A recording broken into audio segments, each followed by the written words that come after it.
I never had the best relationship with my parents, but it wasn't terrible either. They were always more partial towards my sister, Sarah, but I learned to live with it.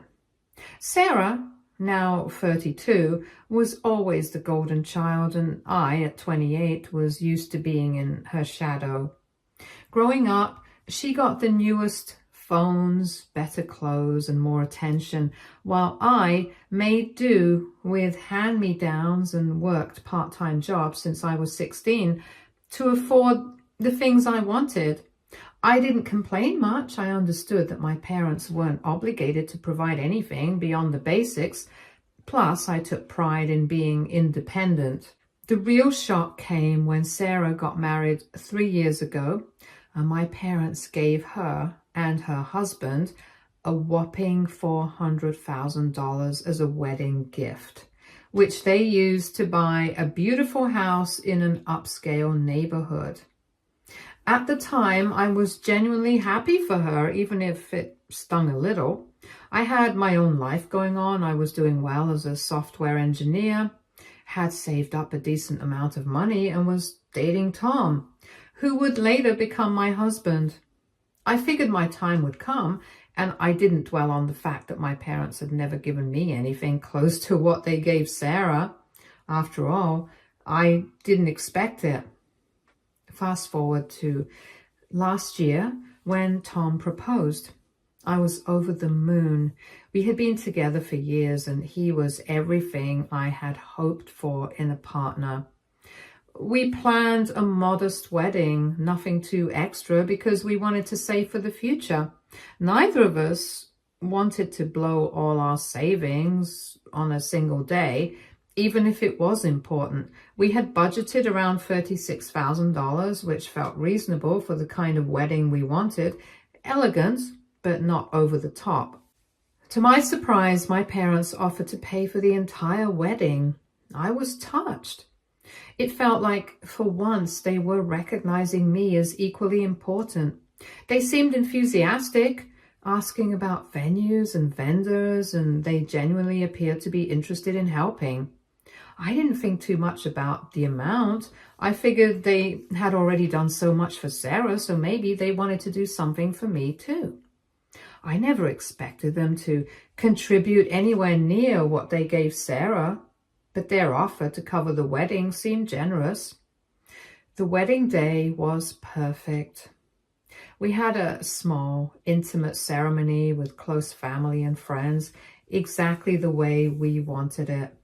My parents gave speeches, danced with us, and seemed genuinely happy. For the first time in a long time, I felt like I was finally being treated equally, like they were proud of me. Tom and I planned to leave for our honeymoon the following week, but we had a few work commitments to wrap up before we left. Then, 2 days after the wedding, I received an email from my father. It wasn't a sweet note or leftover wedding gift card like I had imagined. Instead, it was an itemized invoice attached as a PDF listing every single expense they had paid for the wedding. The email was short and cold. "Please settle this at your earliest convenience. Your mother and I expect prompt payment." I stared at the screen in disbelief. The invoice totaled $35,463.89, down to the last flower arrangement and appetizer. I felt like someone had punched me in the stomach. Tom found me sitting there frozen, and when I showed him the email, he was livid. It wasn't about the money. We could afford it if we needed to, but that wasn't the point. My parents had offered to pay for the wedding. I hadn't asked them to cover a single thing. They had come to me, offered it as a gift, and even seemed excited to be part of the planning process. The more I thought about it, the angrier I got. This wasn't just about the money. It was about years of being treated as less than Sarah. When she got married, they gave her $400,000 as a gift. No strings attached. They never asked her to pay back a single cent. And now They were essentially billing me for my wedding, treating it like a loan. It felt like all the emotional baggage from years of favoritism had finally culminated in this one cruel act. The next morning, after a long, sleepless night of going over everything with Tom, I made a decision. I wrote my parents a check for the full amount, but I also sent them a letter. I didn't want to confront them directly because I knew I wouldn't be able to keep my emotions in check. And I didn't want this to turn into a screaming match. In the letter, I explained how hurt I was. I reminded them that I had been independent since I was 16, paying my own way while watching them give everything to Sarah. I wrote that when they offered to pay for the wedding, I had mistakenly believed that they were finally treating me with the same love and care they had always given my sister. Instead, they had blindsided me. I didn't hold back. I told them that all this time, I had let a lot of stuff slide and never said a single word about how differently they treated Sarah and me. But what I couldn't accept was this cruel bait and switch. They had made me believe they were giving me a gift, only to turn around and demand repayment as though I was some stranger, not their daughter. I also wrote that this would be the last financial interaction we would ever have. From that point on, I would decline any future offers of help, support, or gifts from them, and I made it clear that I wanted nothing from them in the future, not even an inheritance. I told them they could give it all to Sarah, as they had done with everything else. I sent the check and letter by mail and blocked their numbers. I needed space. Tom supported my decision, and I felt a sense of relief after mailing everything. But then they went radio silent. For days, I heard nothing from them, which only fueled the fire for me. Then the messages from extended family started pouring in. Distant aunts, uncles, and family friends began calling and texting, accusing me of being ungrateful and dramatic. They said my parents had done so much for me and that I was blowing things out of proportion. Sarah called me too, yelling about how I was tearing the family apart. She said I should have just paid the invoice without making a fuss. It was typical Sarah, always taking their side. And why wouldn't she? I haven't responded to any of them. I don't know what to say. On one hand, I feel justified in my actions. After years of being treated as second best, this felt like the last straw, and I wanted to stand up for myself. But on the other hand, I keep wondering if I'm overreacting. Am I being too sensitive? Was it unreasonable of me to expect that they would treat my wedding as a gift like they did with Sarah? Should I have just sucked it up, paid the invoice, and moved on? Tom's family has been incredibly supportive through all of this. His parents were horrified when they heard what my parents had done, and they'd been checking in on us every day. But the constant messages from my side of the family are starting to wear me down. I'm questioning whether I made the right decision. Did I handle this the wrong way? Should I have tried to talk to my parents before cutting them off? Or was I right to finally draw a line after years of feeling like I wasn't as valued as Sarah? Now I am truly stuck, and I'm not sure if I'm the one in the wrong. Part of me feels like I had every right to be upset and stand up for myself, but another part of me wonders if I've just created an irreparable rift in my family. Maybe I should have handled things differently. Do you guys have any insights? Update 1. Since my last post, things have taken a turn for the worse. I had no idea the simple act of sending that check and letter would set off such a chain reaction, but here we are. Yesterday morning, I woke up to an email from my mother. It slipped through because she used her work email, which I hadn't blocked yet. The email was long and self-righteous. In it, she explained that the invoice they sent me wasn't meant to be taken seriously. According to her, they never actually intended to cash the check. The whole thing, she claimed, was a life lesson about financial responsibility. They had wanted to test my reaction, and once they felt I had learned my lesson, they were planning to tear up the check and surprise me with a gift of $100,000 as a real wedding gift. I couldn't believe what I was reading. A life lesson? What kind of parents trick their adult daughters like this? After reading that, it became even more clear that it wasn't about love or fairness. It was about control. They wanted to see if I would push back or blindly comply. It felt manipulative and cruel. Without hesitation, I mobile deposited the check.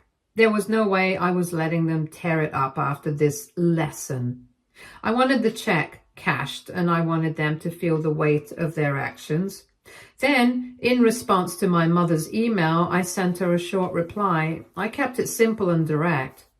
Thank you for confirming that this was indeed a deliberate test rather than a misunderstanding. After sending it, I blocked her work email too. I knew there would be more attempts to contact me, and I wasn't interested in any more games or so-called lessons.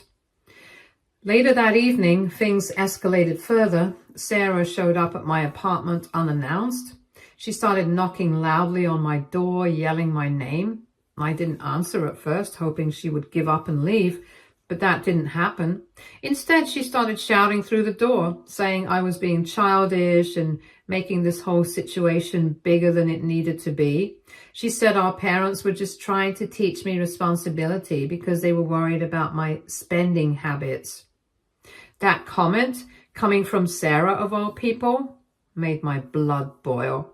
This was the same woman who had never paid for her own phone bill, never worked a day in her life without my parents' support, and yet she had the audacity to lecture me about financial responsibility.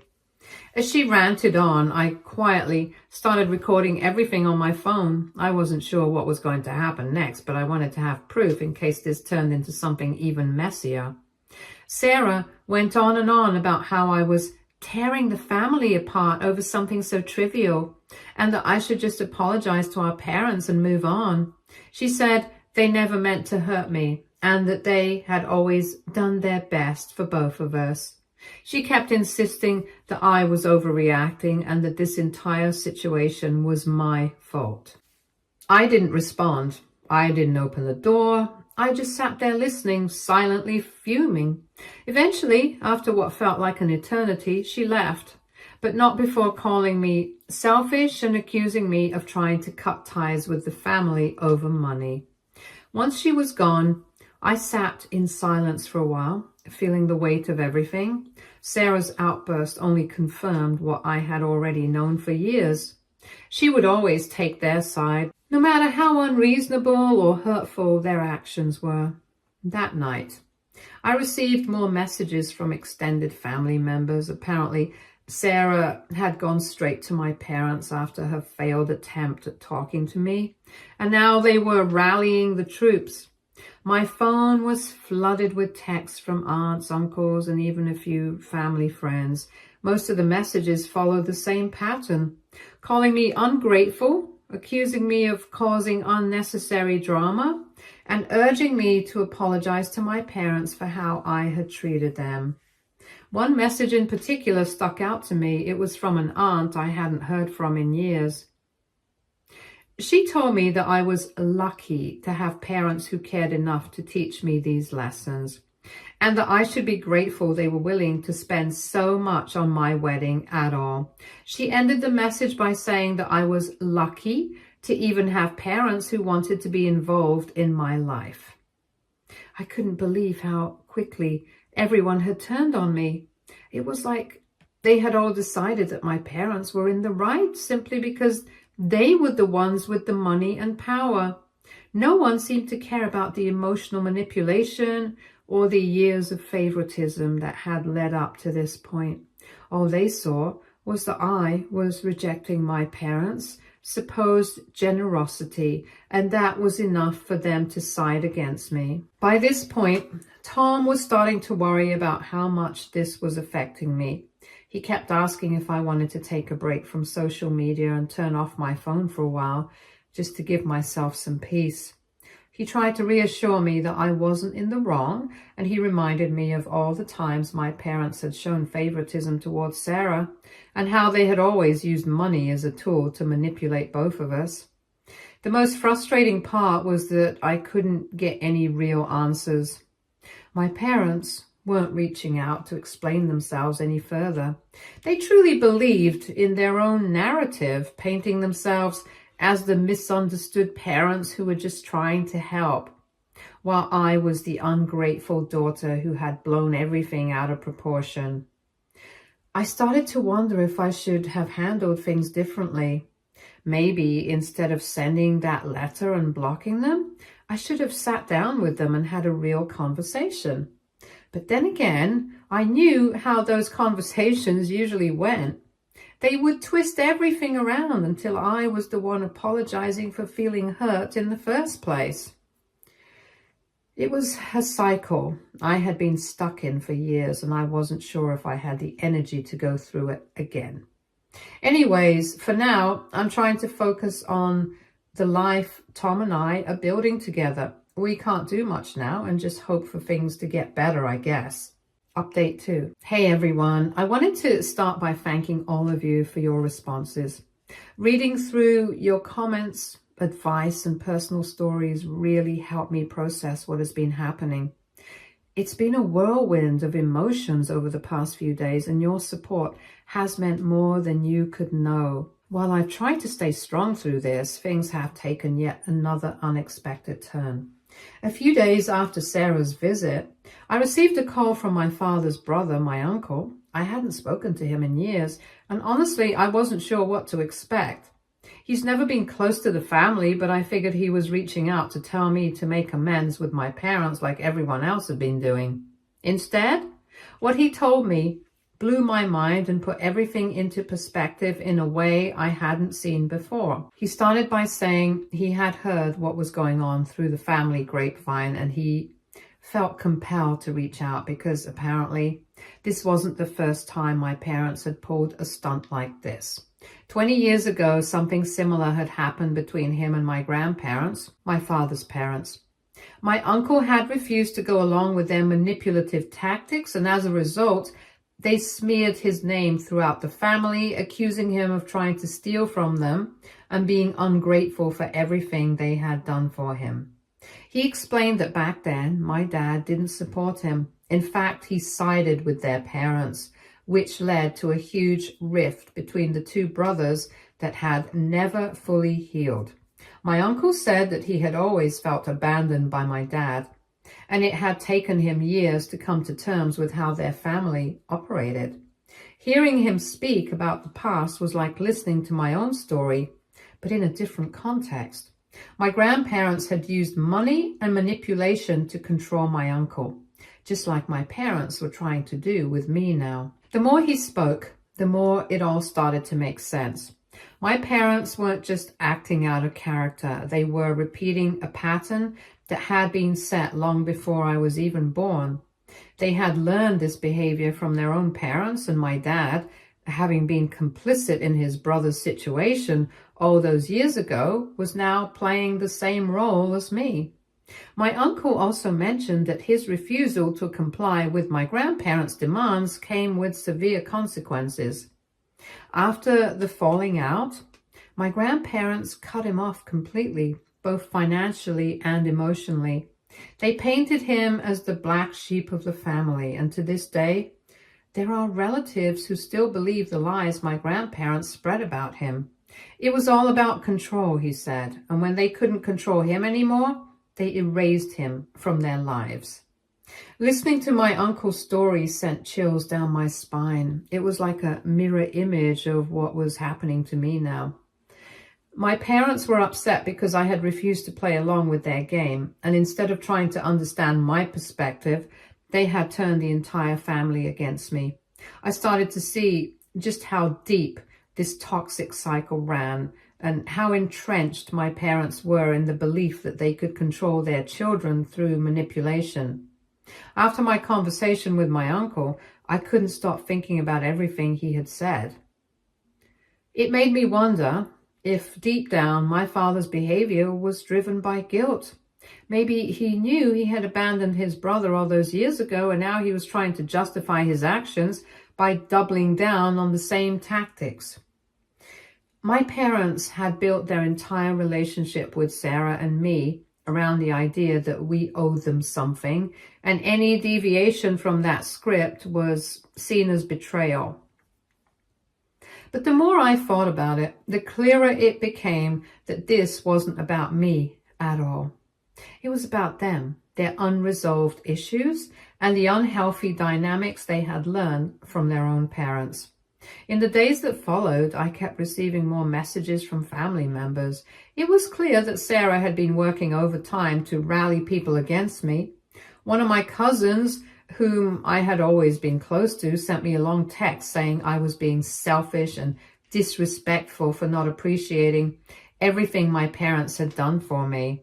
She said that it wasn't too late to fix things, but I needed to humble myself and apologize before it was too late. Her message was filled with the same rhetoric that everyone else had been using, and it was exhausting to read. I realized that I had been raised in a family where love was conditional. Everything came with strings attached, whether it was financial help, emotional support, or even something as simple as celebrating a life event like a wedding. And now that I had refused to play by their rules, I was being cut off and isolated, just like my uncle had been. Tom has been my rock through all of this. After my uncle's call, we sat down and had a long talk about the future.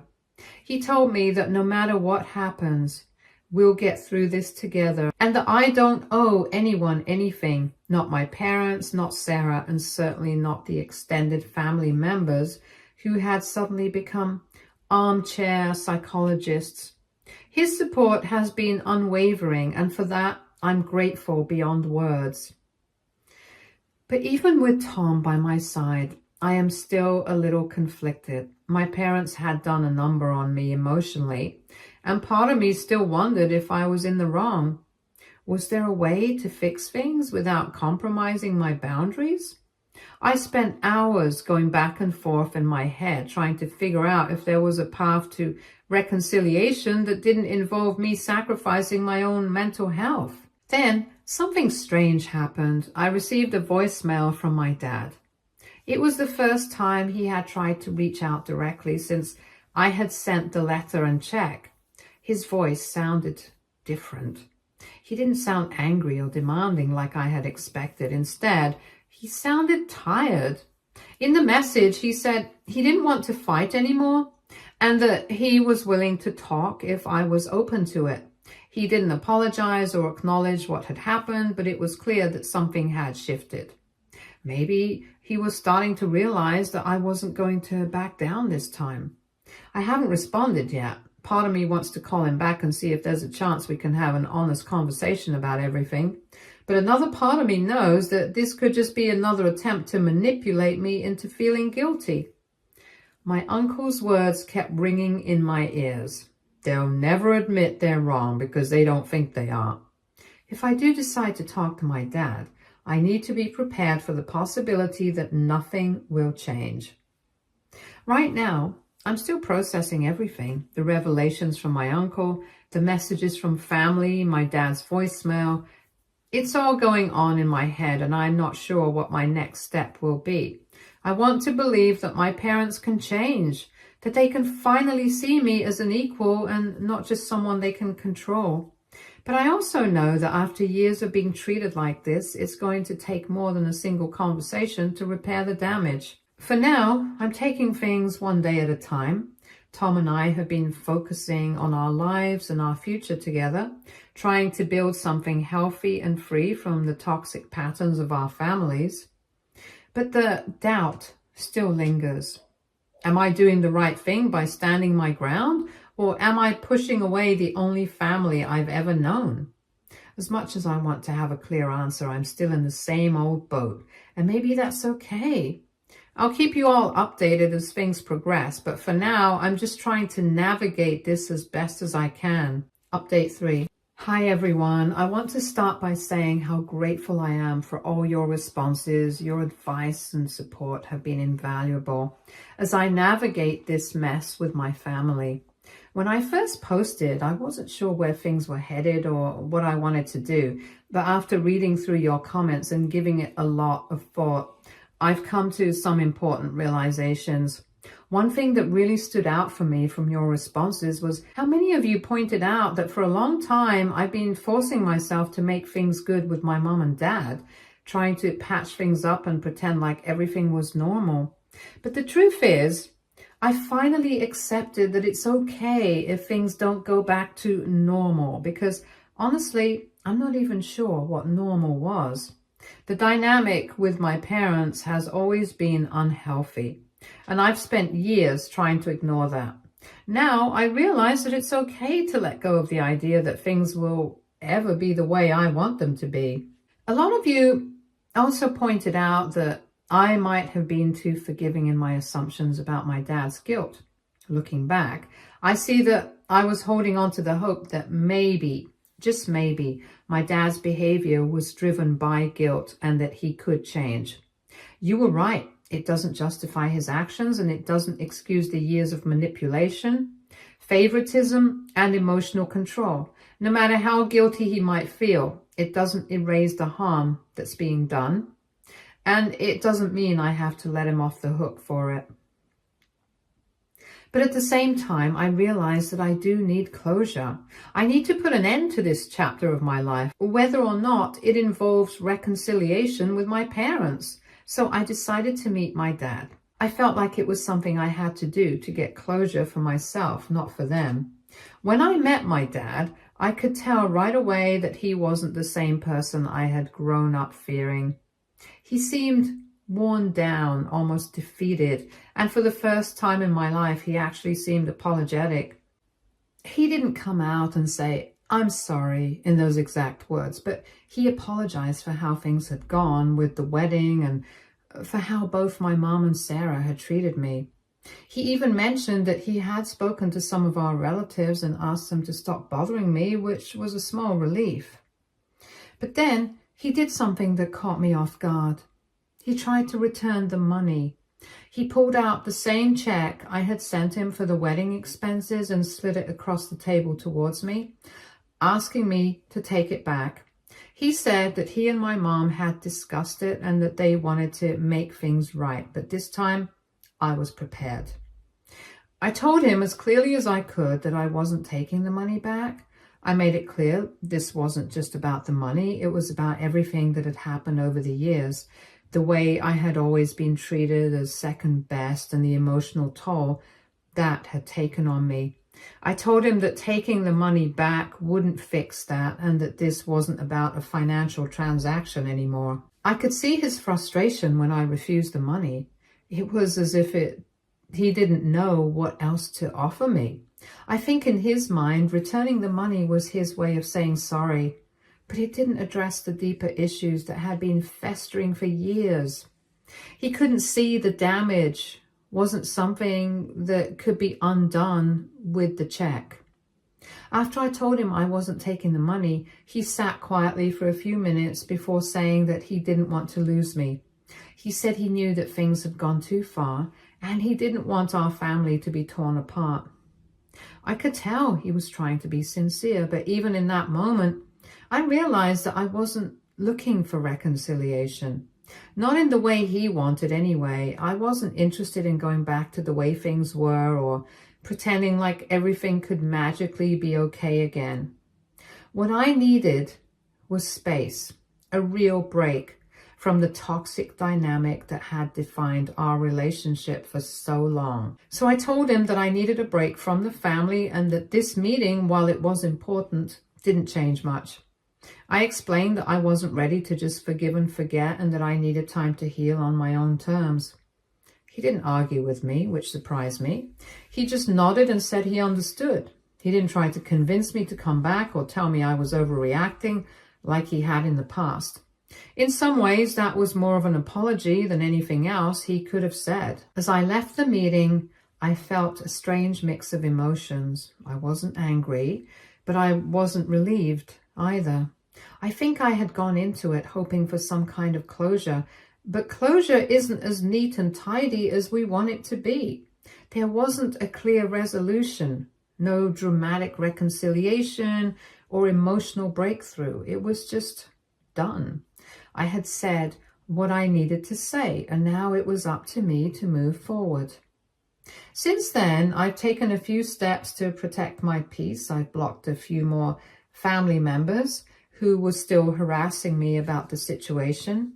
And Tom and I have been focusing on building our life together without the constant stress of family drama. It's been nice to finally have some breathing room, but there's still a part of me that feels conflicted. I know I made the right decision by standing up for myself, but that doesn't mean it's easy. There are days when I wonder if I could have handled things differently or if I should have given my parents another chance. But then I remember all the years of feeling like I wasn't enough, and I remind myself that I deserve better. Sarah predictably hasn't reached out to me since the meeting with my dad. I suspect she's still upset about the fallout, but at this point, I'm not interested in trying to fix things with her either. She's made it clear where her loyalties lie, and I've accepted that our relationship will never be what it could have been. I'm okay with that now. Letting go of the fantasy that we could ever be close has been painful, but it's also been freeing. As for my dad, I don't know what the future holds. He seemed genuinely sorry for what had happened, but I'm not sure if that's enough to rebuild a relationship. For now, I'm going to continue focusing on myself and my happiness. If there's one thing I've taken away from this whole experience, it's that I deserve to put myself first for once, and I'm going to do exactly that. So I guess that's where things stand right now. It's not the happy ending I might have hoped for, but it's the ending I needed, and sometimes that's enough. Thank you again to everyone who has been following along and offering support. I appreciate it more than I can say. Stay tuned for more stories from Our Girl Relationships.